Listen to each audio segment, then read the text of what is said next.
Good morning, champions. This is Bree Sprague out of Indianapolis, Indiana, and this is your WOD. And I'm really excited after getting off the 8-minute call with Bob, listening today about how to keep your antennas up and about how to be recruiting.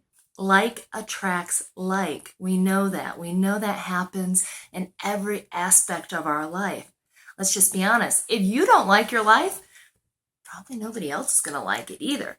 So that's going to lead me into what I want to talk about today, which is change. And change is something that has to occur in each and every one of us if you want your AdvoCare business to thrive.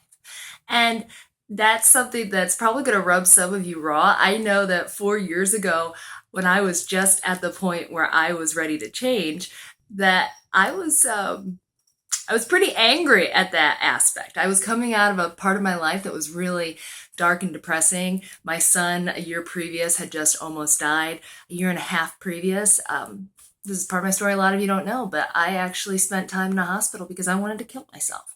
I was that depressed, and at the time I was making a lot of money, and I had a house, and life looked good on the outside, but on the inside I was pretty miserable enough to not want to be here. And those are just part of my AdvoCare journeys, and it's a mess, and it's okay to let your mess be your message.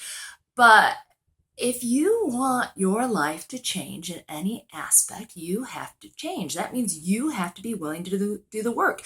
You have to be willing to get on the 8-minute call. You have to be willing to drive to an event. You have to be willing to talk to somebody about AdvoCare. You have to be willing to wear your colors with pride.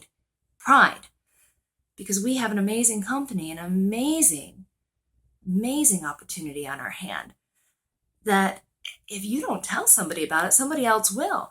And on top of that, why would you not want to help somebody else be able to participate in their own rescue? I am so grateful that 4 years ago on the phone, Bob Ferngren saw something in me that I didn't see in myself. And I'm even more grateful that he gave me the time, because he knew it was in my time, not in his. He gave me the time through nurturing that relationship to get to the point where I was ready to change. I was ready for more.